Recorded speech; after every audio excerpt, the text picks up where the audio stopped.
Doesn't matter where you are right now, guys. I just like trust in the process. Don't even let anyone tells you that you can't. You have everything you need. You just need to move. You just need to act. You just need to work.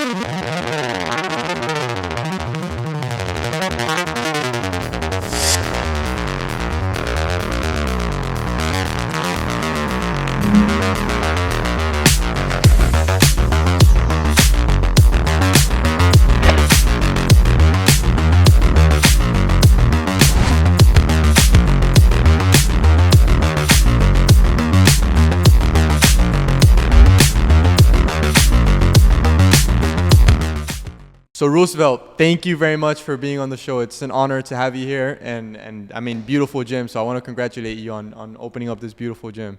Thank you so much. Thank you for having me. Really happy to do this. I hope you guys enjoy it. Thank you, thank you. I'm pretty sure we're gonna enjoy your story and just learning more about you and your story overall. So you grew up, and I apologize in advance because I don't know how to pronounce the city you're from, but you're from João Pessoa in Brazil. I want to know like what your childhood was like. First, João Pessoa, it's a beautiful city in Brazil. It's on the northeast side, around the coast. Really similar with Miami, beautiful weather. But like really small city. I was born in a really poor house with my parents, my sister. And like had no support, no dreams, and I was just like there. And my neighborhood, like my friends, they were like always getting trouble, like in doing wrong things. And I was like getting into them, we used to play soccer in the streets every day with those kids, and like I was like doing this every day, and my mom started to start kind of bothering my mom, and she started to be on top of me and say, "Oh, look, you better get off the streets and find a job or do some sports." Because I was being a tall kid, I was like taller than the average kid in my neighborhood, and I said, "Okay, it's fine," because she saw things that I couldn't see. I was just a kid having fun, but I saw for example, kids selling drugs and getting trouble all the time, going to the jail, bringing trouble for their parents. But I couldn't see. I was just like having fun. And I remember when I was like 15, 16, around, I went for like this social project in João Pessoa. It's like a club where they teach sports for kids for free. And I remember that was like 1 hour away from my house, and I had my situation was so crazy that I didn't have even money to pay like a bus ticket to go there. So I had to walk like 1 hour every day to go there, and I went there. This was a Monday, I remember, and I got there. Okay, I'm gonna try soccer. They had like all these sports, soccer fields. They have like swim pools, basketball courts, volleyball courts. And I went first to the soccer team, and the coach. I remember the coach said, "Soccer was my like every Brazilian kid dreams to become a soccer player, right?" And he told me like, "You're too old for soccer, man." And I was like, "What?" Like, okay, fine. Next one, I went to the next one. I went to the swimming pool. Okay, I tried to talk to the coach, but the coach wasn't there. And then I went to the next. I went to the, handball. The handball. I went to the handball because I saw volleyball first, and I was like, I'm not gonna do volleyball. It's for girls. I was like, And the coach wasn't there too. They were like kind of traveling for competition. And then, okay, fine, I'm gonna try the volleyball. And I sit on the stairs, and I start watching the training. And I saw those big, tall guys coming to train and hitting the ball like super. I was like, man, that's a cool sport. It's not what I thought. And then like the coach comes to me and say, "Hey, what's your name? What you doing here?" I say, I'm looking for something to do. I want to do sports. Come Monday, 1 p.m.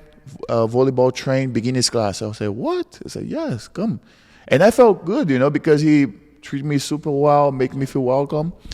And okay, and then that's how I kind of start to like training volleyball, like my beginning sports, and then I start to see that side of me that like about discipline and like competitive, like that was pretty cool. And when I first have contact with like a coach and like a team and a club, I felt like, oh, maybe there's a good way to change my reality.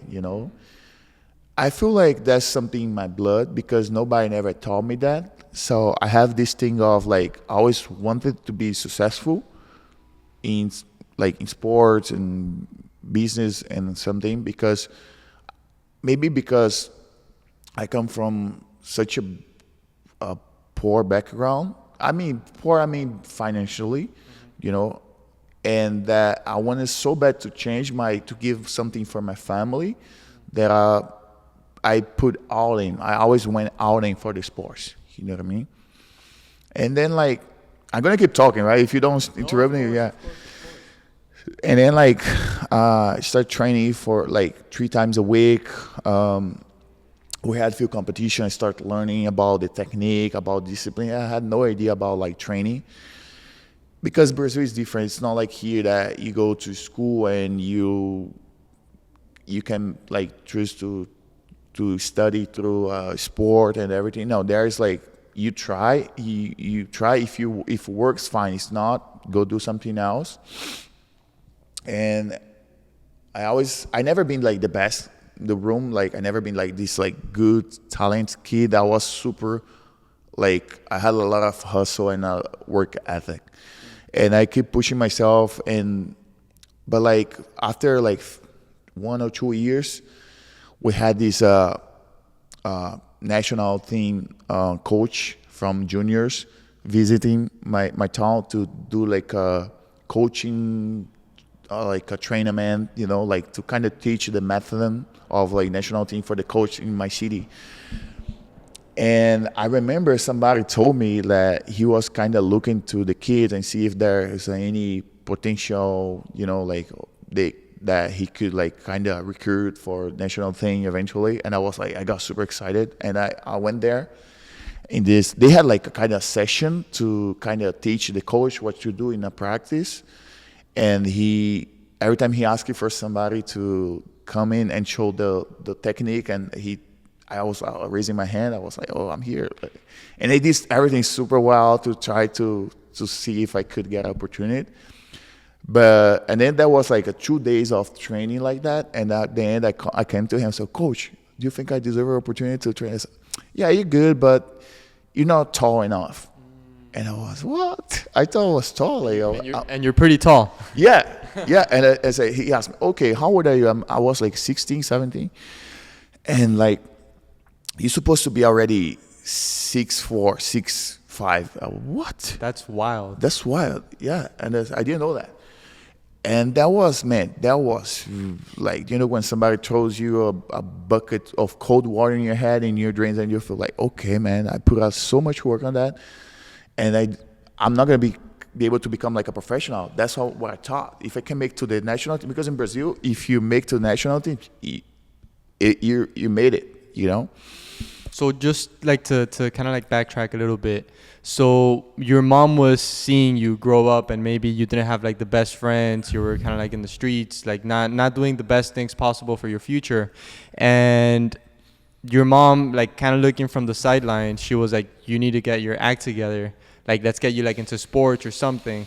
And you're like, what was really driving you to be successful? You mentioned that you always wanted to be successful. You wanted to always accomplish something for yourself. But your main driver, like your reason why you wanted to be successful was kind of like your family, right? You wanted to like bring them up. Yes, because like I think like seeing my mom suffering and working so hard to bring the minimum like a food for our table, and that was like super sad for me, and I wanted somehow to bring some happiness for my mom, for my sister, like, and that actually gave me a lot of drive to push through and looking for a career that I could like eventually become successful, because I truly believe that I could become like really good in sports, because I always thought that I wasn't that smart because I never liked to study. I never liked sitting in the chair and read a book. So, but I love it to be around like in sport environment, competing, like running, doing exercise. That's what I went. So you wanted to be successful, but not only did you want to be successful, you also wanted to like be able to make your mother and your sister happy, and give them the life that you thought they deserved. And then you started playing volleyball. You were great, and then your coach tells you that you're not tall enough. Like, you hit this roadblock, right? What were you thinking back then? Man, like I got sad for like maybe 10 minutes. Like I got home, I got sad, told my mom, the coach, it's not gonna happen. The volleyball is not gonna happen. I gotta think something else, because I always been like that. Like, okay, if something doesn't work, okay, go to the next. Think about the next thing. If you have a problem, looking for a solution. Don't just like cry and because you have two choices in life. You can cry, think that you're a victim, or you can just like choose to figure out, get up and do something, And she's like, okay, what you gonna do? I don't know. I heard like few people talking about like beach volleyball, and they said that you don't need to be too tall to play beach volleyball. You just need to be good. I said, I'm gonna try it, but it's like expensive. It's not like for free. I gotta pay for it. And I was being like that, man. I was like, okay, it's I gotta pay, but I gotta go there to check and see if I can figure something out. I gotta talk to them. Maybe I can offer them to work there and like to be able to pay for my training. And that's what I did. I got there and I had no idea about beach volleyball. Like I didn't know anybody there. When I got there in the beach, I got right in the middle of the pro training Olympic athletes. In my city, João Pessoa, we are known to be like the mecca of beach volleyball, where we have many Olympic champions, world champions training there, because we have a good weather conditions the most part of the year. And we're not like winter and then summer. Even our winter is like it's more like a rainy season, but it's still hot and still good to play. So I got there and I saw those like Olympic guys training, and I went to the coach. I said, "Coach, I want to train," and he looked at me and like, "Okay, who are you?" And I was like, "Roosevelt, nice to meet you." Like, okay, come here later today. And then I got so excited. I got there like later, and I told him, so I want to become a beach volleyball champion. I train out indoors. And he said, oh, wow, let's do some like technique tests here to see how good you are. Man, I remember when I started to walk in the sand, I started to sink. I couldn't even walk in the sand, and that was really uncomfortable. Like I used to jump a lot, like super high, and I couldn't jump half inch in the sand, and that was a really bad experience. It's completely different, right? Completely different, man. And then like he looked at me and said, man, like, did you really train volleyball? I was like, yeah, I swear. And then like I said, look, coach, this is really different for me. I never played beach volleyball before, but if you give me an opportunity and be patient with me, I promise you I'm gonna make that work. I said, it like kind of liked my attitude, and like it gave me the opportunity to say, okay, you're gonna pay like $300 per month, no, every 15 days to train here, because we are like a pro team, something like that. And I told him, coach, I don't have money. Like I'm poor. Like I have to walk all the way from the downtown to the beach to get here. And then like I just want an opportunity. I told him, like, okay, well, so let's do this. You're gonna come here in the morning. You're gonna prepare the courts. You're gonna prepare the nets and everything for the pro players, and you're gonna because in the game in the training for like high level players they use like over 50 balls. So you're gonna catch all the balls and keep all the balls together, and they keep hitting the balls, and the balls spread everywhere. So I was the guy to catch all the balls all day, and they have like 3 sessions in the morning, starting the first one like 6 in the morning until like noon, like 12 o'clock. And I was like super excited because like I was like watching the pro players and learning from them, you know. And I had to go back home, have lunch, rest a little bit, and come back later at like 4 p.m. to train. And I was super excited, super happy. And I kept doing that for like a few years. And also, I was able to get some money to help my family and pay my bus ticket. That was a big deal for me. And that's like, I started competing, and I won few like local tournaments. But I noticed that the volleyball wasn't for me. You know, if I want to become like high level, if I really want to change my life, that wasn't for me, because you still need like support, financial support, sponsors. I didn't have that, you know. And most people, most kids that were training with me, they always had like sponsors. Their parents were supporting them, and that was kind of make me sad. Like, man, I'm putting so much effort here, and I know that's not gonna take me anywhere. And at the same time, man, this guy, he was like, his name is Ricardo Santos. He's an Olympic champion. He's really well known in Brazil. He lives here in Florida, by the way. Oh, yeah? Yeah. And he was like training there, and like he trains jiu-jitsu as a hobbyist. He was like a purple belt at the time.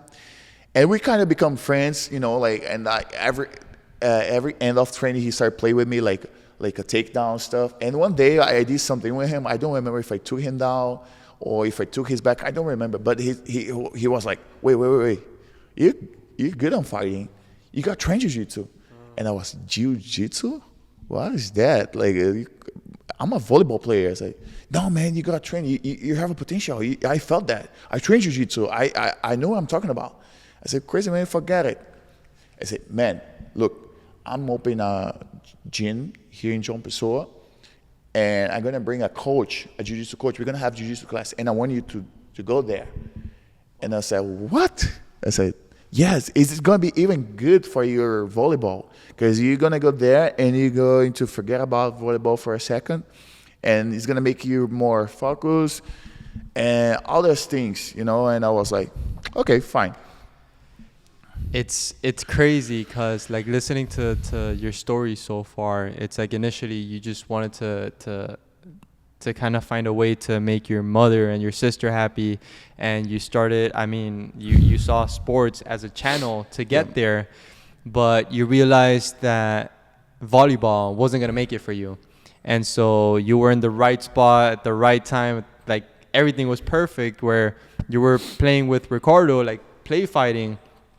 And that's when you had the realization that maybe jiu-jitsu was a better way to I guess, channel those efforts and maybe take you to success, right? Yeah, actually, when he first told me that, I didn't thought about like become like a fighter. I was just like, because I never saw myself as a fighter. I didn't know anything about fighting. I didn't know anything about boxing, UFC. That was nothing. All new for me. Wow. You know, and like, it's so funny because when I went there when I first went there to the class, it was my birthday, the day of my birthday, and actually he brought everybody from volleyball to do a trial, and we had and the mat. When I got there, I saw the mat. I saw all those big like old like black belts, brown belts. Like I was like, bro, those guys are out of shape.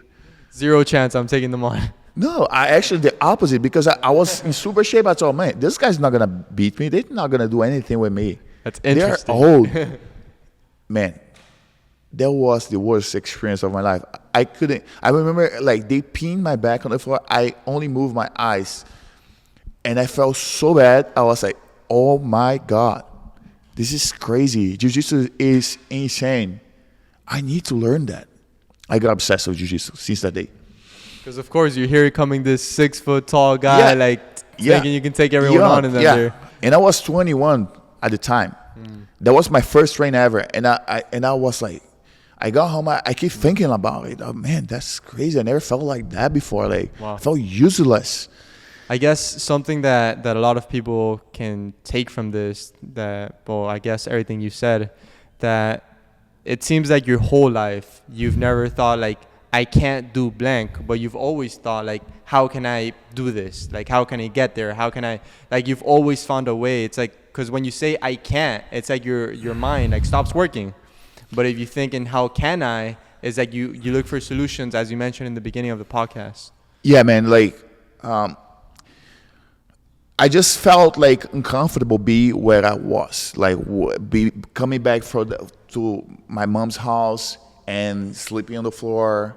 I didn't have a bed. I was sleeping on the floor like till like my 20s, and I was like, I can't accept that. That's not right. So you slept on the floor like for how long? So let's say 15 years. Yeah. And for me, it was normal. I was fine with that, you know. And I was like, but like when I started to get old, and like I was kind of, man, thinking like I was like, I gonna be in this situation forever? I can't be that like that. I don't accept that, you know. Like for example, my mom, she was like, she had a beauty salon. Like she take care of ladies' hair, nails.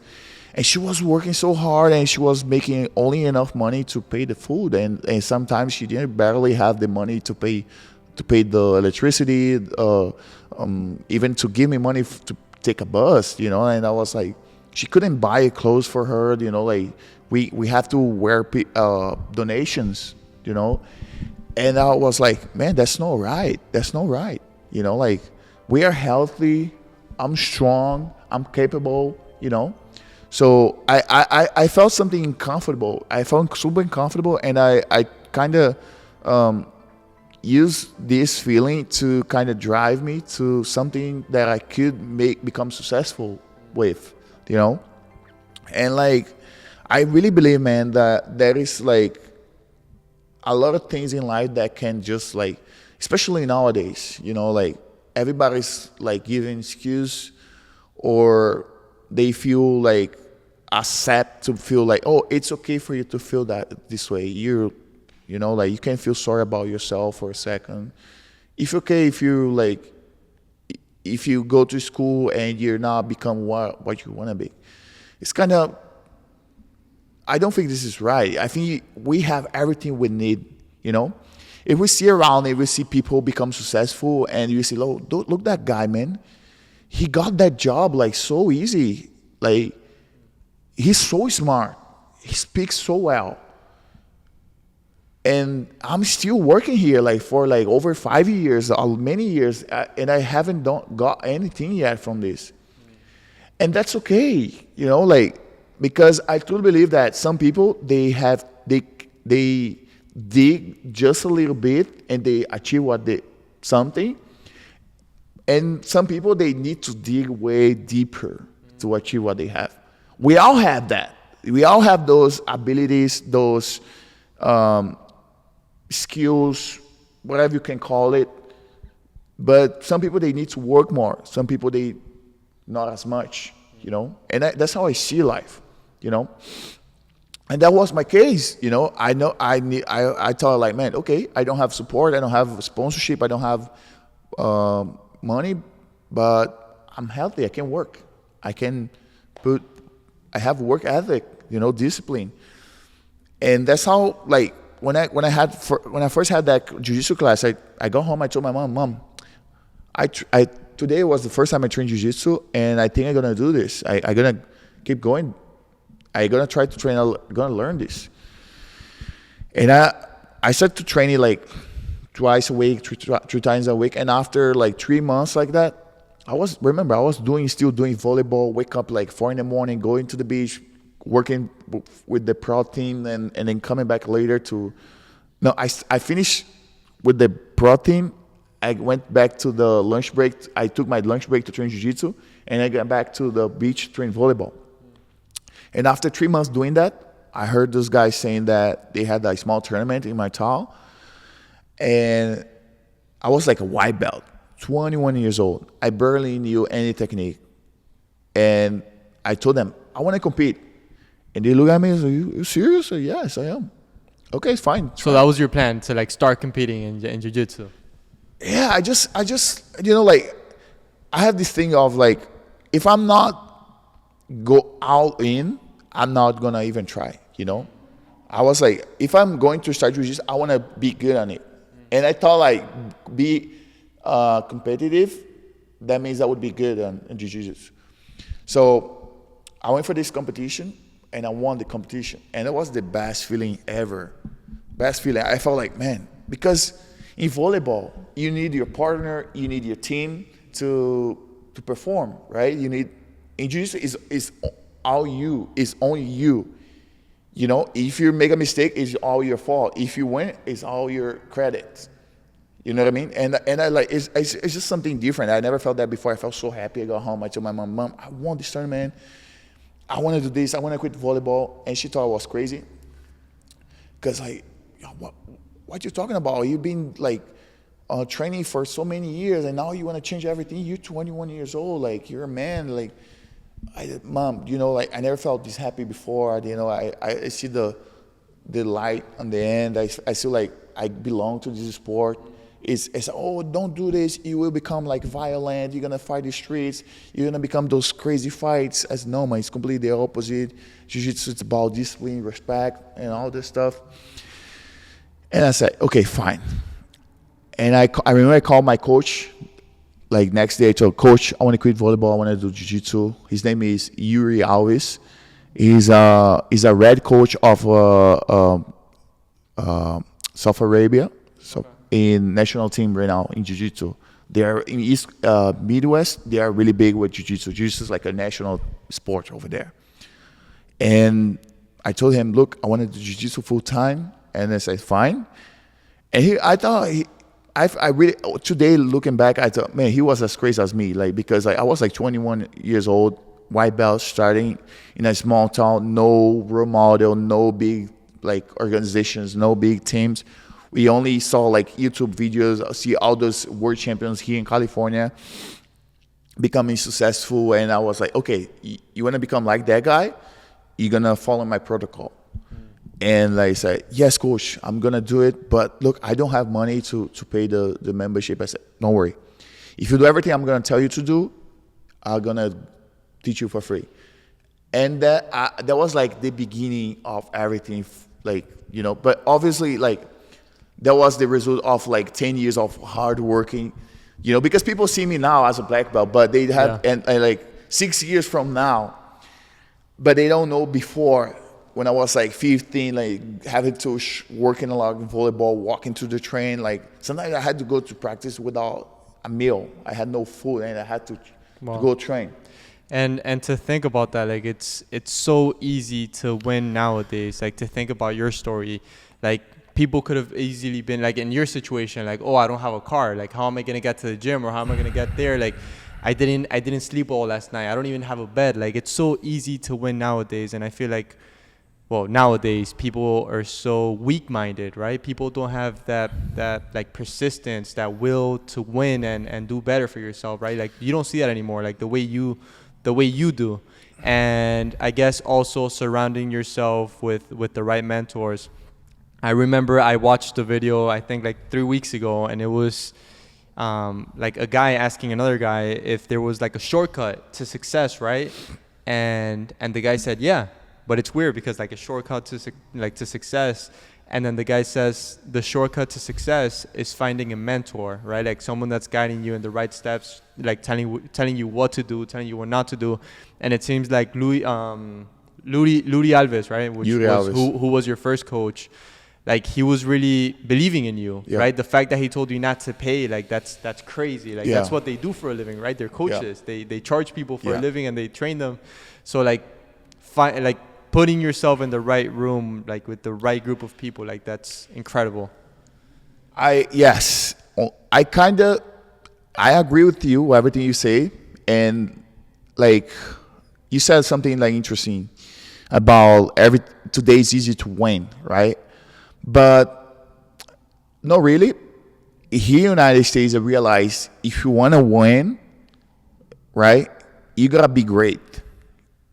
Okay, talking about jiu-jitsu. For sure. If you want to become now, our sport is growing so much, and everybody's becoming so good. If you're not great, No. you're not gonna make it. 100%. And like average jiu-jitsu average competitors they are not making money to survive, right? They don't get If paid you well. wanna, I mean, I'm gonna talk about money is more like a tool for like a business on like a subject, you know, Yeah, yeah. like, and if you wanna become like successful champion, you gotta be great, and be great, man, takes a lot. It's really hard. For It's sure. really, because even when you become okay, now I'm coming from good to great. Now I have to be compete between the great Sure. guys, and that's really really hard. No, and it's a tough sport. I mean, jiu-jitsu is like one of the most difficult sports. So I'm saying like it's so easy to win, like just like in life, like not in jiu-jitsu as a sport, but in life, because people are so like weak-minded, right? Yeah. Like they don't have the persistence that a lot of people like that you have, if that makes sense. But jiu-jitsu that- is a very difficult Yes, sport. but that comes what you said, like who you are surrounded with. If you're in the wrong room, doesn't matter where we are. If you're in Brazil, if you're in Venezuela, if you're in United States, if you're around the right people, if you're around people who are like always like chasing like dreams, who are chasing like goals, bro, there's no way. Even if you are average, like low average of that room, you're gonna achieve something. You know what I mean? But if you're in the wrong place, you can be in Harvard, you can be in the best place. If you're like around people that are spoiled, people who has no drive, people who are like lazy, you're not gonna make it, you know? And like, I think it's really important for us to be surround like good people. I saw this video once, like they said like human beings, they were made to live in civilizations, to be around people, socialization. I think that's the word. And because we have to inspire each other, push each other, you know, because we're not constantly emotional, motivated every day. That's when for example, I have my partner, Samantha at home, and some days I'm down and she comes tells me something, oh, come on, get up, go train. And sometimes she doesn't want to do what she has supposed to do, and I tell her, let's go, baby, come on, you know. And that's how we should work. And it's really important to choose really well who we work with, you know, because if you are the only one motivated on that room, is something wrong with that. You're not on the right, you're not where you're supposed to be, you know. And like, That's so powerful what you said right now, and I mean, just having a partner that really pushes you, like the days that you're down and you don't want to get out of bed, you don't want to go train, etc. That's so important. So like, take me back to the moment where you won this championship and you set out this plan to like go and compete. Like, what were you thinking? What was your goal with the competitions? I guess I didn't thought as much like about what I have to do. I just thought about like going there and make my team proud of myself. But I want to just try. I want to feel it, you know, because like fighting, you're gonna go against another person, another guy, and you're gonna beat him. Like, it's kind of crazy, right? Sometimes I stop and think about it, like fighting, and I was like, man, fighting is crazy because you go against another person and try to beat them with technique, and it's really hard. And I just want to feel it, how that looks like, you know. And I had an amazing experience, and I felt like, man, I feel pretty comfortable doing this. Obviously I felt super nervous, but like I was like looking around, everybody was like sweating, super nervous, walking like back and forth, and I was like, okay, I can control my nervousness. I think I can do this, you know. And getting back to the school next day, I talked to the guys and like, hey man, you didn't feel nervous? Yeah, I felt nervous, but like I couldn't control it. I guess because my experience with the volleyball and being around like the Olympic athletes, and I saw them like every day, like, because Olympic athletes, they are different. Man, I saw this guy, his name is Álvaro Filho. He was I think 2017 the best. He was like select like a MVP like of a beach volleyball. Wow. He's like he's not tall, man. He's a short guy, Yeah. but he's so good and Jumps. he jumps a lot. Man, he's really good. But when nobody he did what nobody wants to do. Like for example, when it was pouring, raining, and it doesn't matter if it was a Monday and he was Tuesday, Sunday, Saturday, he was there training. And when it rains, the balls get super soaked and weighs like double. And when you keep hitting the ball, it's gonna hurt your shoulder. He was there training, and I had to be there for him because it was part of my job, and I hate that because oh man, it's raining. What you doing here? I'm supposed to be home, but that kind of like taught me something, and I was like, man, that's what I'm supposed to do if I wanna perform the way I want, if I wanna have good results. So so what I mean is, if you wanna perform the day of the competition, if you wanna go out there and have no doubt, you gotta put the work before the training, in the work room, in like everything in life. If you wanna perform, you have a good relationship. If you wanna become successful in the business, in school, if you're not working for this, if you're not spending hours working on what you want towards your goal, you're not gonna make. There's no way. You're just gonna lie to yourself, right? And so when my coach gave me the opportunity, that was like everything started shift, and I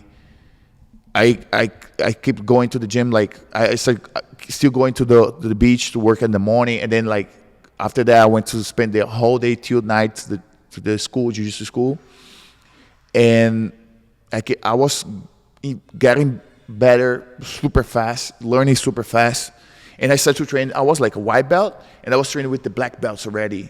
Wow. And that makes I got kind of lucky because we had a really strong like black belt thing. Like we have around like 10 black belts in this training, and I start to kind of obviously I had my ass kicked every day, and that makes me really kind of strong mentally and like physically, technically, and that helps a lot obviously to help me get better really quick.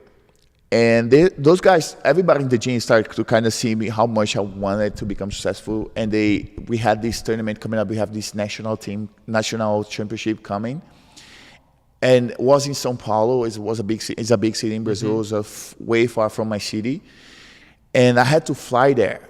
And I never had been on an airplane before. And like this guy was like, "Yo, you should go to Brazilian national championship." I said, what? You crazy? I was like, I don't have money to go to São Paulo. I never been in an airplane before. I said, let's figure something out. And then we started to do rifles of geese or clothing and stuff. And everybody started buying it, and they bought my flight ticket to go to São Paulo. Wow. And I made it to São Paulo, and I told my mom, I'm going to São Paulo. And that was a big deal, because nobody in my family ever been in an airplane. And I went there and I won. I won the tournament. I was a white belt, and I believe that was like, okay, I think I'm good at it. I'm the best in Brazil right now as a white belt, even being a white belt.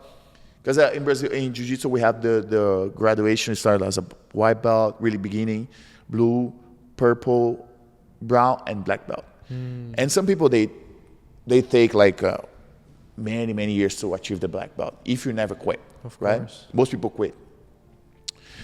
And I got my blue belt when I won this, and I was like, okay, I'm gonna do this full time. I want to do this full time. I want to train more. I want to become the best. And start winning all these tournaments, my hometown, like even in Brazil. I started winning everything in Brazil. I started traveling a lot. A lot of people like. I was so blessed to have a lot of people supporting me, but then I lost my dad. My dad, and I was like kind of, wow.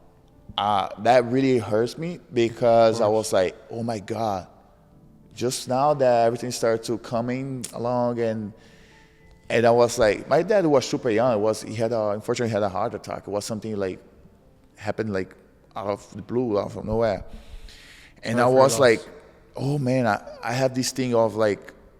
I become the man of the house. Now, who's gonna take care of my mom and my sister now? While I'm here traveling, competing, that's not right. And then like I stopped training. I went to find a job to. I remember I went to this mall and working at the bowling, to make money. I was working like 12 hours a day, and I was working super hard because I was like super lucky in to try to help in my family. But then like I had that lunch break, and during the lunch break I went to train, like 2 hours lunch break. I got the bus, went training, and come back every day. And I was like doing this for a year. And when I remember the end of the year, we have the Brazilian nationals again. And thanks God I had money this time because I was working, and I paid the flight to go there to São Paulo again, and I won the tournament again. And that was like another experience that proved me, okay, I wasn't training as much how I was supposed to be to compete. I was just training like 1 hour a day. And I made it again, like, because in Brazil, national championship is the biggest, like super competitive. Imagine like having like over 40 people in your bracket, and you have to do 7 fights to win a world championship, or Brazilian national championship. So up to this point, you had only done like national championships, yes, right? Okay. Yeah, and small local tournaments. Okay. And I was like, and then my coach was like, man, you gotta quit that job. I'm gonna bring you to the gym. You're gonna be my assistant coach. I'm gonna talk to Ricardo, and we're going to figure something out. And I'm so grateful for that. You know, I'm so grateful like for Ricardo, for his family, because they didn't have to do that. Why? You know, like I was just like one more like a guy trying my thing, but they saw potential in me. They wanted to help me. And that's the thing, you know, like sometimes we look around and we feel like, man, that's not for me. I don't know if I'm gonna make it. A lot of people in Brazil, they have dreams of like traveling and go to see the world, or okay, compare with something else. I have a dream to buy a nice house or have that job or become successful, whatever I do. But it takes a long jump to go there. It takes a lot of guts, for sure, right? Because you feel like I don't see the other side. I don't speak English. I don't have money, you know. But if you work, if you start doing whatever you can do to get there, okay, I don't have all the tools to get there right now, but what I have right now, I have this mic, I have my computer. I'm gonna do something with that. If you start to work with if you can do something your best, what you have right now, that's gonna guide you to whatever you achieve. Man, that always been the thing in my life. That always working for me. And that's why the reason that people start to support me, because they saw like, look, this guy, man, he was working 12 hours a day. He was taking his lunch break to go training, and he made it to nationals. He becomes a national champion, you know? And that makes me people like kind of want to help me and stick on my side and support me, you know? Instead of I become like a victim and just like quit volleyball or jiu-jitsu and just working and do something else and be mad because life was not fair with me because I lost my dad and everything. I keep doing what I wanted, you know, because that's what I love it. That's what I wanted. And I can't afford to let things that I love go away because of the circumstance or because of the difficulties. Because this is real life. Real life is hard. That's supposed to be hard. Imagine if everything in life was easy. Gives you, come here, get this money, have this school degrees for you. It's because you're a great guy, you deserve it. No, it's not like that. It takes a lot of work. Everything that you want to achieve in life, especially the big stuff, is going to take a lot of time, a lot of effort. There's no other way, right? So I always, that was my thing. And like, when I started coaching I remember that when that happened, my coach said, okay, you're going to start Monday. I'm leaving for vacation for a month. You're going to take care of the gym. I say, what? Wow. It was serious, man? He said, yes. And it was cool because like, I was super shy, man. Super shy. I didn't speak in public. I was talking like this. Hi, guys. Super shy. And that kind of changed something on my mind because I was, man, that's a responsibility. And that's something really interesting because when you assume responsibilities, at first it's scary, but that changes you. It changes like your way of Changes thinking. you, man, like so crazy because I start to become more confident. I start to see that like everything you need to learn is gonna come over time, and put yourself out there. You know, that's all you need. So I start teaching, and when he got back, we had, I remember it was funny because we had more students than before. We had people coming and training with me, enjoying my class, and he got, you know, like, it was cool. Like I wanted to just make him proud of what he made for me, and I had more students, you know, and I learned to teach. I become more confident, you know, and then like I got my purple belt, I got my brown belt. I start traveling around the world. When I got my brown belt, right, that was another important of my life, my trajectory, and it was really hard because I was like winning everything in Brazil, all the tournaments. Because like, when I say winning, is like when I was a brown belt, I thought like, okay, if I want to become successful, I have to win tournaments, right? If I want to attract sponsorship, I have to win tournaments. That's all I could do. And I was winning everything, and I was getting back home and sleeping on the floor. And I was like, man, that's not right. Like, I don't feel like it's going to take, I was like already 26 years old, 26, 27. And I was like, man, I don't, because I'm the type of person like, if you tell me, Roosevelt, you're going to go from here to there, but that's going to take a lot of work. But you're going to make it. Man, if you don't, I'm going to go all in. But if I don't see, if I put an effort and I don't see like reward, or no reward, but like a change, you know, like something better, I'm going to be super dismotivated. I'm not going to be motivated anymore. So that's what happened. So when I got my brown belt, I was like, man, like, what am I gonna do? Like, I don't see like the light. I don't know what else to do. And I kind of stopped training. I got back to work again because I had no support. You know, I was competing, but like Jiu-Jitsu still was like a really small sport. I couldn't make a lot of money for that. I was just paying bills. But then like I had this. My girlfriend at the time, my friends, and they were like, man, you can't stop training, you know. And then we go back to where I said, like, how important it is to have good people around you, like be surrounded people who knows your value. And they was, man, don't stop training. Like, you gotta try again, you know. And we were like 2 months before like the World Championship here in the United States. I never had been here. And then like, you gotta try to go to United States. And I was like, man, I don't know. I don't have money. I don't speak English. I don't have friends there. I don't have family there. I said, man, just try it. And I got back home. I was like, what I do, man? I spoke with this friend, Max.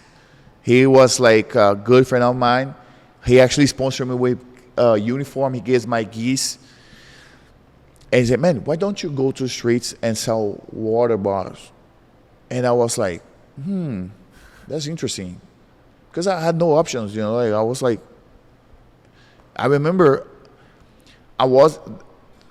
that time I wasn't teaching anymore because what happened was my coach, Yuri, he had an opportunity to come to Midwest to teach.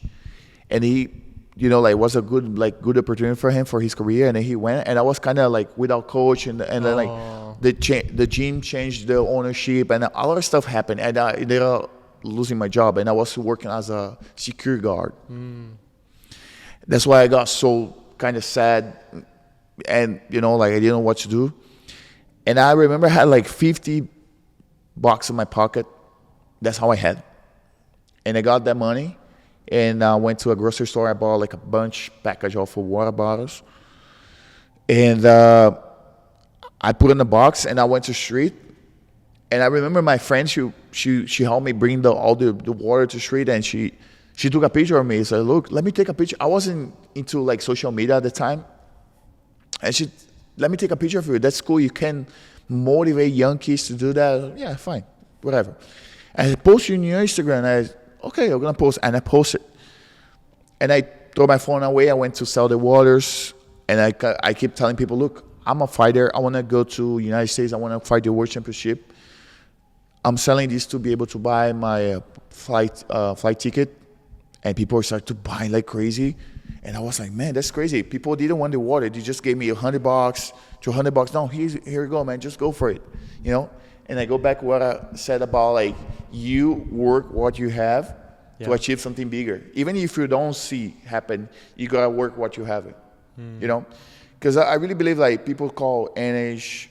I call faith, but if you have faith, if you believe on what you do, it's gonna happen. You know, it's gonna happen somehow. And like, I raised all the money to buy the ticket. No, sorry, a really important detail. So about the picture, right?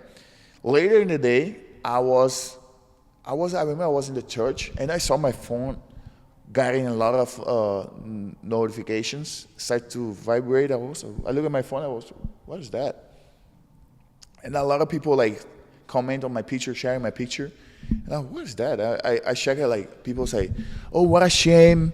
This champion had to sell water bottles in the street to make to a big tournament. And where's the government? Why they don't support him? And I was like, whoa. And they started tagging like a lot of famous people. Oh, please help this guy. He's a champion. You were at church when this was happening? Yeah. And I got my phone like, man, that's crazy. And I threw my phone away. And after church, I go home and I went to check again. And I saw this DM from a soccer player from Brazil. He's from my from my hometown, but he's really known in Brazil. His name is Hulk. He plays in the national team for many years. And he sent me a DM and then like I saw like, what? This guy is talking to me? Is that serious? And then he said, yeah, bro, is that cool what you're doing? You're like, it's beautiful. I want to support you. And I said, what is? I checked his IG as it's really him. And like, how much you need? He texted me, how much you need? I said, man, I need to go to United States and maybe go to Midwest, because Midwest we used to have like, no, we still have, but 2 big tournaments, like 2 world championships. We have United States and Midwest. So I want to go to both. I said, fine, how much that cost? I said, whatever, $2,000. And it's okay, here we go. He sent me like through my bank account. And I was like, what? Did this just happen? And like, I wasn't shocked. And I told my friend, my family, I started crying, like, what's crazy? So, and that was like something that happened in my life that I was like, man, this is just some, like we go always like through ups and downs in life, and we gotta appreciate like when good things happen in our life, and we gotta be really grateful, because I believe like you gotta go through like hard moments to kind of build you for something bigger. If you go through something hard right now, financial situation, if you're not where you want to be, just take advantage of this moment to make yourself stronger mentally, emotionally. Stick with good people because it's gonna pass. I'm a Christian, and I truly believe that something the Bible says that God always gonna give you like, He's not gonna give you a battle that you can't afford it. He's never gonna give you that. He always gonna give you something that is to build you, to make you stronger. Because they say that the battle God gives you He's already guaranteed the victory. You just need to understand that, and understand that the struggle is temporarily. You're gonna go through it, and you're gonna win, right?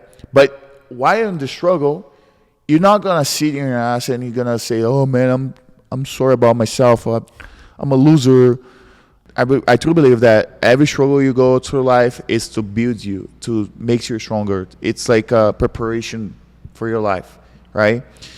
And when I was like selling those bottle of waters, I didn't feel any shame on that, you know, like because like I was like a man, street selling. Imagine a big guy like me selling, oh guys, you want to buy my water bottles? I have no shame. I was like super proud of myself because I knew that was temporarily, and that was to lead me to something bigger.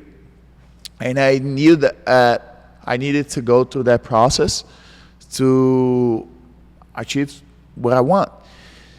And I made to United States, you know, like, and I remember getting here, and I saw the difference right away in Brazil, especially Jiu-Jitsu. I went to California first. I trained with Romulo Barral. He's a pretty well-known Jiu-Jitsu name. When I was selling water bottles in the street, really important topic, a lot of people started to record me. I wasn't of the first person to ever do that in my city. And people were like, look, this guy is selling his water bottles. And that becomes kind of viral. And like, this guy, Romulo, and Cyborg here in Miami, they text me. And they said, man, if you ever come to the United States, you can come to my gym to train here and get ready for wars. And I was like, oh my God. Imagine like you're a fan of NBA and like whoever is your idol and the biggest player, LeBron James, texts you, say, hey, you want to train with me? That's crazy. That was that. And me. You knew of him. Yeah, of course. Yeah. But it was crazy that they saw my video because I wasn't nobody in Jiu-Jitsu. I was just a brown belt. I had no like word title. I had to win a lot of stuff in Brazil, but not like internationally. And so I came to the United States, and that was my first contact with the Jiu-Jitsu. And I thought I was good. And then until I met those guys, and they make me feel like a little child. I couldn't train with them, and I was like, man, I don't know what I'm doing here because I thought I was good at Jiu-Jitsu, but the level is completely different. And they said, don't worry, man, you're gonna learn, you're gonna get there. And then I kept training in California for like 2 or 3 months, and I started getting better. And then like I planned to camp for a few months, like to fight Worlds. And I remember I went to Worlds and I lost the 4 finals. But I saw that how much better I got, and I was like, man, I think I don't want to go back to Brazil, because if I go back to Brazil, I'm gonna go back to that same life, and it's nothing gonna happen. At least here, I can see that I'm at least getting better in Jiu-Jitsu, and maybe if I can, you know, like, I didn't know what to expect exactly, but I knew that I could expect something good of it, you know. And then like afterwards, Cyborg. You know, Cyborg, it's a really important person in my career. He has a really big school here in Miami. He's pretty well known. And he texted me, he said, look, I have a funny story about that. I was in California, and it was getting cold. You know, for me, it was like under 50 degrees. For me, it's really cold. Freezing. And I had to walk 45 minutes every day. America. Yeah, exactly. I have to walk every day 45 minutes to go to the gym to where I was staying in my room. And I hated that because it was so cold. And I was like, man, I can't do that anymore. And I had just enough money to pay my food for every week, and that's it. And where were you staying? I was staying in Airbnb, and I had to pay for that too, for the rent. And how were you paying for the rent? So when I went to Romulo's schools, I told him, look, I need somehow to figure out how to stay here, and I need to afford to be here. I said, okay, you're gonna teach the kids class? Okay. And he started paying me like, I don't remember, I think it was like a 500 every 15 days. Okay. And I had to pay like 300 for a rent and 200 for my food. That's all I had. If anything goes wrong, I was screwed. And I was like, man, I can't do that anymore. I need to buy at least a bike. And and I started to eat less and save more money. And I bought like a bike from Walmart, those little bikes. And it was the best thing I ever done because I was thinking, I got home like in from 45 minutes to 20 minutes. Yeah. And I was super happy. That was Friday when I got the bike. And I went to the like a Walmart again to buy some groceries. I put the chain on my bike. Man, that was 10 minutes. And I got back, my bike disappeared. Gone. Somebody stole my bike. And I was like, oh my God, is that really happened? And I was like, I got so upset. California. And and it's crazy because it was a super, really good neighborhood. Yeah, it was a good neighborhood. And I had to walk 1 hour home and like just like think about my life. I was like, maybe I need to go back to Brazil. That's when you really get to thinking when you have to walk an hour. Yeah, exactly. And that was like what really big coincidence. Like Cyborg texted me and said, "Man, do you wanna come to Miami for 2 weeks to help me get ready for this fight?" And I said, "What? Yeah, I can pay for you, give you some money, and you can help me. Just train it. You don't need to teach anything." I said, Wow. "What?" I said, "Yes, I'm down." Has faith always been a part of your life? Like, were you born Christian, Catholic, or like when did you start going to church? How did that come about? Man, I was born in a Christian home. Okay. My parents always been Christian, and they taught me faith and everything. And I believe like I'm not like the most like religious guy, but I have a lot of faith. I think faith is let me say is the most important part of my life. One day I was in church, believe it if you want. People are watching this, believe if they want, but that happens so many times. And I was being like, man, I always see like the pastor preaching and talking to people, like saying the things that God tell them to do. Like, God is telling you this is gonna happen. I was like, man, is this really real? It's like I think they just like saying this from his head. It's not God talking to him. And I was kind of have some doubts about this. And I was like, one day I was at church. I was sitting all the way to the back. And they were singing, playing the instruments, like worship stuff. And they stopped.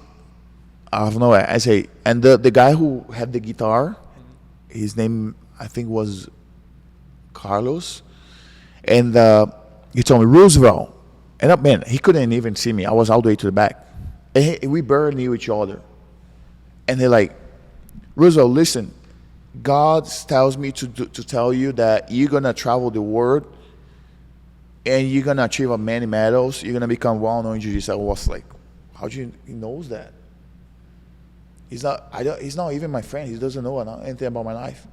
And I started crying, and I was like, oh my God, that was legit, And that eventually happened in my life, Looking back, I was, man, so crazy. And like another time that happened, I was in a friend's house, and we had like a kind of reunion with like this old lady from the church, and she was kind of preaching, talking about God, the Bible. And man, I wasn't even paying attention. I was sitting all the way back because I was dealing with some stuff. And she called my name again. I didn't know her. She said, Russo, you sitting on the back, come here. You don't remember that I told you already you're gonna be this champion and you're gonna travel around the world? I was like, what? That's wild. That really happened in my life, So, and look, that's how like kind of something really important. So I will never like sometimes obviously like I said, like I'm not the most religion guys. I'm not like this guy who I try to do my best to do the right thing, but I'm really grateful for God and I really believe in God, and like obviously all these principles, all the idea of like become like a better person, like I think this is actually being a Christian, like being a Christian is like you be like good husband, good brother, good friend, So I always try to follow this code, right? And when I came here to Miami, man, like I felt so welcomed. Like everybody here treated me super well. I felt like the training was good, the weather, like all this like Latin culture, amazing. And I told Cybers after 2 weeks having my ass kicked by him like really bad. I was like, sorry, master, I come here for 2 weeks and I couldn't even make you sweat. They say, don't worry, Sam. Everybody comes here, they go through the same thing. Don't worry. And I was like, can I stay here? I told him like, I really like it. I say, of course. And then and I barely speak English, right? By the way, and I said, okay, you want a job? Because you need a job. How are you going to pay to stay here? It's nothing for free. I say, oh, yes, I want to say, okay, you want to teach? Yes, but I don't speak English. I say, you want the opportunity or not? He's like, it talks like that. I say, yes. And that's how I learned how to speak English by myself, Wow. And like I kind of had to force myself to study. And I remember that I knew few words because I tried to study in Brazil, but like nothing compared with the native language, the native like speaking, like vocabulary, accent. I got a piece of paper and I wrote like a person bald shape with the gi on. And I start to name every part of the body. And that's how I started, like arm, hand, fingers, elbows, whatever. And then like ribs. And then I start to progress in the vocabulary, like pulling, pushing, so I become like, I start from the teaching vocabulary, parts of the body. And that started giving me confidence to learn more and more. And, and then this year, the same year that I got here, I won my first world championship. Wow. Right. And that was something big because like obviously winning the world championship is big, but like going back how I start my year, like selling water bottles in the street to make here and then finish your year, become a world champion, And I think that's the message that I want to send here, like to this podcast is like, doesn't matter where you are now, guys. I just like trust in the process. Don't even let anyone tells you that you can't, right? Because I even made a tattoo in my arm. I have like water bottles here and the World Championship medal. It's kind of to remembers me where I come from. Of course. And this is like, every time I'm like going through some moment, I look at it and I feel like, I've been from way worse stuff. And like, I really think that faith, obviously, if you don't have something to believe, it's going to be really hard. I think like when you have something to believe, you can go through anything. My case was my faith. I have faith and that makes me go through since the past, like when I was like with my family, like in Brazil, going through a lot of struggle. And I overcome that struggle. And then like when I went through volleyball and I was like going through, lack of confidence and had no sponsorship, had no support. And then I moved to Jiu-Jitsu and I started to, obviously going through ups and downs. And now like we are here in my school, Jiu-Jitsu school, and these are results of a lot of persistence, consistency, I had many reasons to quit, to stop, but I never let this affect my dreams. I never let this affect my drive because obviously, like I had no choice. For me, it's only one plan: you go or you go. There is no you go or you quit. There's no quitter in my vocabulary. There's no quitting. This doesn't exist. That should never be an option. I always want to go. I always want to be successful. Even when I'm like in my worst moments, when I'm not confident, when I'm not like happy about something, okay, I'm not gonna stop. And I believe this is like something that I learned from Jiu-Jitsu, because if you never heard about Jiu-Jitsu, Jiu-Jitsu is a martial arts coming from Japan, and then we in Brazil we made better, Yeah. right? We made more efficient. I don't know why I thought it came from Brazil. Yeah, yeah. Brazil made it big. It made it I bigger, guess. yeah. And it's more than a sport. It's more than a martial arts. It's a lifestyle where you learn the mentality, the toughness mentality. We learn a lot of toughness, For sure. right? Because if you watch a session or a jiu-jitsu match, if you see like two people kind of try to put each other in trouble in like risk positions, and I don't see anything anywhere in life that where you can like deal with so much struggle than jiu-jitsu. That's why you see a lot of today, like a lot of success business guys like training jiu-jitsu, because imagine like you come here to the train, and the first time you're super insecure about fighting, you never fall before, you never punch somebody in the face, you never got in trouble in school before, and then you train with this guy, and then you have to escape from a mount position. You have a guy double your size, mount on you, dripping sweat on you. It's super hot in here, and you feel like, oh my God, I want to quit. But then you kind of learn this toughness that you feel like, no man, I don't want to look bad for the coach. What they gonna think about me? They gonna think I'm a loser, you know? And then you go through it. I guess you never face this fear, this situation in real life if you're not in jiu-jitsu. Of course. You think that's kind of like where you got it from, jiu-jitsu? I truly believe that. your I had this before, but jiu-jitsu helps me kind of understanding better and identify and kind of, okay, now I see what it is. Because I always been like a super excited, super like I had a pretty good like a work ethic, but jiu-jitsu kind of make me canalize and like sharpen it up, you know. Sorry. What do you think like inspired you though to like open up your own gym, for example? Well, I truly believe that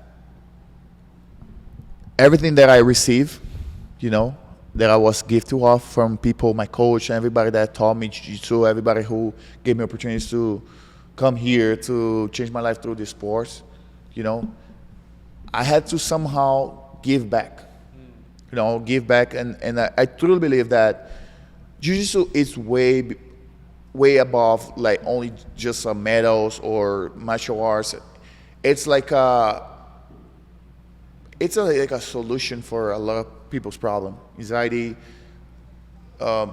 self-confidence, lack of self-confidence. I saw so many people that got to the gym. They had like they were scared of fighting. They were like had no confidence. They were like super overweight, and they were like you know, when somebody is on top of you and you feel like you can go anywhere, and you have this kind of something on your mind, and then you claustrophobic. Yeah, I saw so many things like that, and I saw people changing because of jiu-jitsu, and then I was like, man, this is so amazing. This is such an amazing sport, and I feel like I need to share that. I need to teach people jiu-jitsu, you know. And honestly, now that's the thing that I enjoy the most. When I can come here to your podcast and talk about how much jiu-jitsu has changed my life, how much I haven't talked about jiu-jitsu and I can change other people's life. It's not all about Roosevelt, not about you. It's like, but if you can do something for you, but also you can do for others, man, that's something like priceless, you know. You have such a like wonderful story that connects you to jiu-jitsu, like even like so many conflicts that you went through, like selling the water bottles, you didn't have a bed to sleep in, like so many things, your father passing away, like your father watching you do all of this, like what would you tell your father? Man, you know, it's crazy because I think about that all the time, you know. Like I was like, because I was so young when he passed and he didn't have enough maturity, you know. My dad and I, we wasn't really close. We kind of had a tough relationship, but he still was my dad, you know. And because I was too young, I couldn't understand a lot of why he acted the way that he was acting. Now I understand, you know. And like I was like, man, imagine if my dad was here. Like You know, it's more like just because it's not like only who I become as Jesus, but who I become as a man. How I could like love him in a different way. How I could like understand him and like even like teach him or like I think like I do believe like he's like I hope he's proud of me, like not only because of this jiu-jitsu, my black belt, but the person I'm becoming, because even though being coming from a poor like background family, where my parents didn't have like a school education, but they taught me a lot of values, good values in life, and I want to tell them, I want to like kind of, I hope he's seen that like that was worth it. Like my son's doing good, right? That's amazing. Yeah. Now, let's say like 21-year-old Roosevelt, when you started jiu-jitsu, like what would you tell 20? Oh man, I would say so many things. 21-year-old Roosevelt was like a little child. Like I thought I was like a man, but I had so much to learn in life. Like I'll tell him, look, slow down, right? Enjoy the moments right now. Keep doing what you're doing, but don't worry too much with the future. Just think about what you have right now and work as much as you can, right? I would tell him that to study. I would definitely tell that, because obviously it's hard to say that, like, because looking back, it wasn't like a reality, and like, but I would tell him like, okay, it's gonna be worth it for you in the future, because now as a almost 32 years old man, like I see like how important it is for you to be not to study to make money, but to absorb knowledge, to learn how to express yourself, to have your own opinion about things in life is important, right? All my education comes from jiu-jitsu, coming from me learning from doctors, lawyers, engineers, scientists. I had a chance to meet all those people. Where in the world I would meet those people? Where? A guy coming from favela, we call favela, poor neighborhood in Brazil, would never. And I sit and talk and ask questions, and I learn so much, And I'll tell that to Roosevelt as I study, like it sounds simple, but for me it's a big deal. I'll say that. And what about like someone watching this, for example, like let's say someone just lost their father, or maybe they stole their bike, is going through just a very difficult moment in their lives. You've clearly given a lot of examples, like for example, when God puts you through a battle, the victory is pretty much guaranteed. You said a lot of things, but like what would be one final message to like someone that's going through a very hard time in their lives? Like what would you tell that person? I think first, if you go into a tough moment right now, take your time. Take your time. Feel like the pain. The problem is like people, they don't want to feel the pain anymore. Oh, I don't want to feel this pain. Feel the pain. Let it go. Let it pass.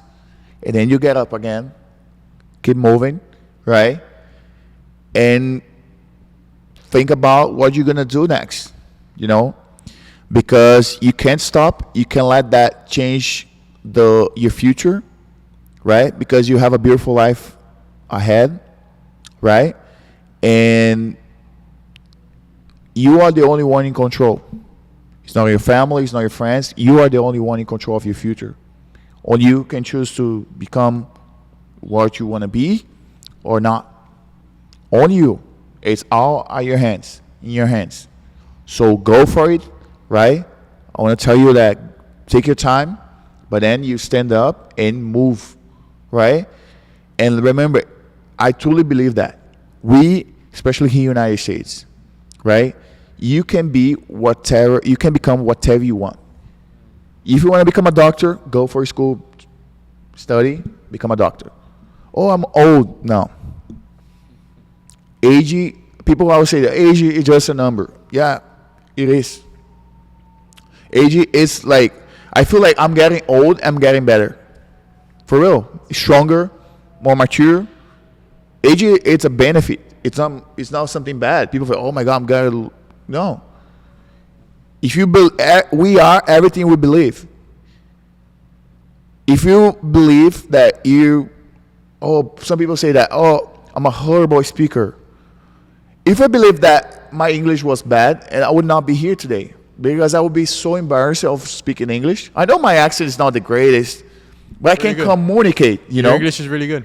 But I can communicate because I believe in that. So everything is a matter of believing.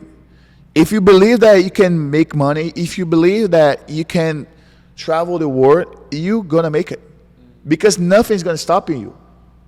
Oh, I don't have a car to go to work. I don't have my pink toe is hurt. I'm sick. No. If you believe that can stop you, man, your whole body is going to shut down and you're not going to move. You're not going to have energy. So believe, right? Start believing. Oh, the world is crazy right now. All these AI stuff is going to take everybody's job. And why I'm studying? Come on, man. If you believe something, it doesn't matter what's going on in the world. Another day, I was like, just a fun fact, like I was driving to the gym and I was kind of going through a moment where I was kind of, not happy with what I was doing. And I was like, the day I was driving my car, the day was beautiful outside, and I couldn't see, I was just stuck in my mind.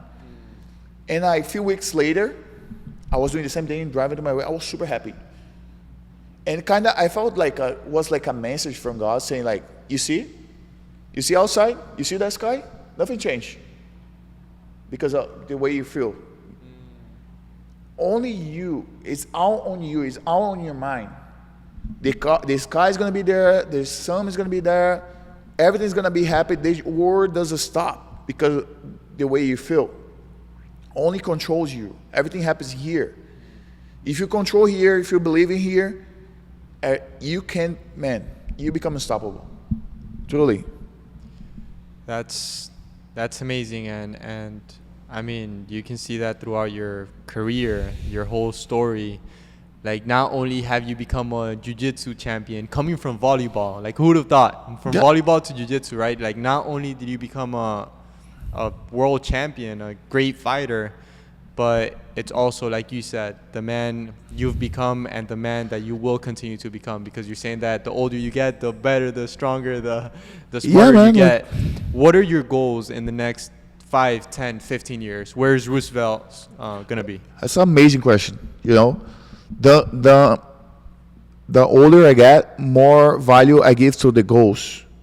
And this is something really, really important. And it's so cool because you're younger than me and you ask me that question and goals. And I believe that's something that I learned here in the United States, the goals. How important is the goal? Because in Brazil, it's kind of survive mode and you kind of don't have goals. You just like go a day at a time. Oh, what am I going to eat tomorrow? It's kind of crazy, right? But here you can make goals, right? And I believe this is something beautiful. It's such a blessing. And you have to have goals. And I have my goals. I'm going to start for my year goal, right? My year goal is to make this gym successful, right? I want to learn about business more and more, right? Because I believe in that, Some people, they think, I don't know anything about business. I can take over a school. Of course you can, man. You just need to learn. If you put yourself in a position of learning, you're going to learn. You can't just limit yourself. My 5 years goal is to build a family. I want to have kids. This is my dream, right? And my 10-year goal is to be able to have my kids and have like many schools. I want to build like many schools like that, even bigger, And I want to be able to like bring my family here, because I truly believe that that's how I want for my life. I just want to keep sharing the love that I have for Jiu-Jitsu. Obviously, we have some like stuff that we want to achieve, but this is like it's gonna come over time. I wanna buy that house, I wanna buy this, but it's not my biggest goal. My biggest goal is also like is to become more mature, more smart, learn about business, learn about financing, everything. That's something that I more focus on right now, right? Obviously, on my fighting side, I want to achieve like a few tournaments. I want to win the ACC. It's a big tournament that we have. CJI. I want to win like super fights, But above everything, I want to, like learning how to, like become to have control of myself, like emotionally, physically, that's like self improvement above everything. So Roosevelt, I know you mentioned a lot of your goals right now, what you want to accomplish in the next couple of years, but I want to ask you, my last question is like, what does success mean to you? Success means when you finally achieve control on your emotions, on your decisions, when you have goals, when you have when your mind is in the right place, right? When your goals are set on the right direction, when you have enough mature to understand that, understand life, when you see a future, right? It's for me, this is something really important. That's what makes me excited about life today. Looking for self-improvement, because when you focus on that, when you understand that it's success, everything just going to come along, So I truly believe in that. Roosevelt, it has been an honor to have you on Thank the you, my podcast. I really wish you the best. I'm very happy that we were able to meet thanks to a mutual friend of ours. And I wish you the absolute best, and I'm rooting for you. Thank you. Thank you so much. Thank you for the opportunity. Thank you for coming here. And I really enjoy it. Success for you too, my friend. Really, really beautiful what you're doing right here. Keep going for it. I hope that becomes bigger and bigger. Keep growing. Thank you.